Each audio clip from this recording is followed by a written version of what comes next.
finalement cette opposition de style qu'il y avait entre les deux équipes ce soir. Non, mais finalement, on n'est pas très loin d'être d'accord. Effectivement, le plan de jeu le plus ambitieux avec le ballon, c'était celui de Lyon, d'avoir la possession, d'essayer de créer du jeu pour créer des occasions. Mais ça a pas tout le temps, notamment en première période, ça n'a pas tout le temps été fait de façon suffisamment organisée et cohérente pour dépasser Saint-Etienne.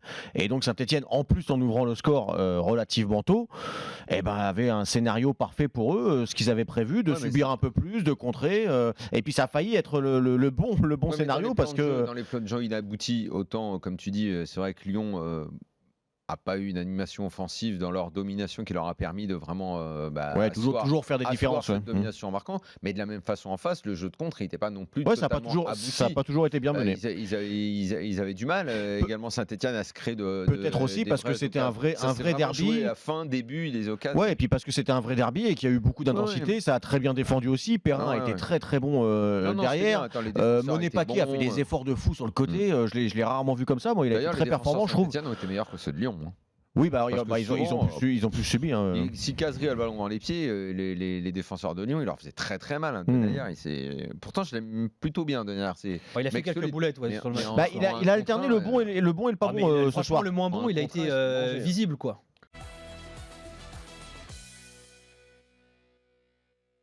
J'espère que Dombélé pas. Je dis j'espère, je dis pas qu'il a. Je dis j'espère qu'il a pas pris un peu le boulard. Non, moi je pense qu'effectivement physiquement on voit pas le rendement qu'il a pu avoir en première période. Donc il était dans un creux. Oh non, ça veut rien dire ça, Daniel. Ok, Pierre. Pourquoi ? Je le dis, c'est tout. Je dis pas que ça veut dire. C'est une impression. J'ai une sensation. Le chewing-gum, ça te dérange ? Ouais. C'est vrai ? Je trouve que c'est pas tellement normal de jouer avec un chewing-gum. Moi, je trouve que c'est même scandaleux. Mais pourquoi ? Alors moi, je vais vous dire, j'ai mon meilleur ami dans le football, Grégory Pestlet. Il avait l'habitude avant un match de prendre toujours un chewing-gum. Pourtant, c'est un mec extraordinaire. Pestlet, je suis désolé, c'est un mec autant magnifique que tu veux, mais quelle carrière il a fait ? Mais peu importe. C'est pas parce qu'il a un chewing-gum que c'est un mauvais joueur. Moi, je connais un seul joueur. Ou c'est dérangeant, je veux dire. Je trouve que c'est une preuve de nonchalance, que c'est pas normal. J'ai connu un seul très grand joueur qui jouait avec un chewing-gum. Malaba. Un seul. C'est Cafou. Il avait tout le temps un chewing-gum. Ben bon, vu la classe qu'il avait, il était fort, voilà. Pour le reste, quand j'en vois avec un chewing-gum, je trouve que c'est moyen. Je trouve que tu les mets dans une case. Une prise de boulard et une nonchalance. C'est peut-être juste. Je trouve magique parce qu'au final, tu trouves le contre-exemple avec Cafou et donc le mec, tu le mets. Le mec, t'as envie de le prendre parce qu'il a un chewing-gum. C'est l'exception qui confirme ta règle. Il n'y a pas tant que ça des mecs qui jouent avec un chewing-gum en plus. Si, il y en a quand même pas mal. Souvent, il y en a. Voilà, moi je trouve que c'est pas sérieux. Et un coach qui a un chewing-gum. Tiens, il y a Jérôme Thomas me dit Michael Jordan jouait avec un chewing-gum. Bah oui, exact, Michael Jordan, c'est vrai. Bah oui, c'est vrai. Excusez-moi, mais on parle de qui là ? D'athlète. Ouais, bon, ça va. Non mais on parle de Cador, le mec il fait ce qu'il veut. S'il veut jouer avec une plume dans le cul, joue avec une plume dans le cul.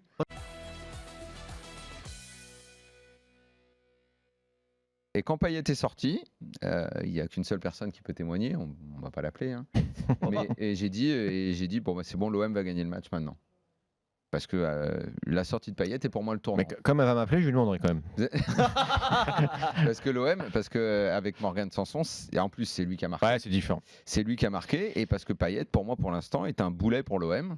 C'est le poids mort de l'équipe. Il ne permet pas au jeu d'avancer. Déjà, moi, j'avais trouvé et j'avais pensé ça dans le match contre Saint-Etienne, où le résultat n'était pas exactement en phase avec ce qu'on avait vu.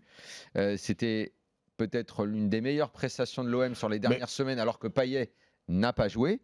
Le résultat leur a été malgré tout défavorable, mais ça n'enlevait pas, selon moi, le contenu. Là, Payet. Mais d'ailleurs, le contenu était bien meilleur contre Marseille, moi je trouve qu'aujourd'hui. Oui. Contre Saint-Etienne.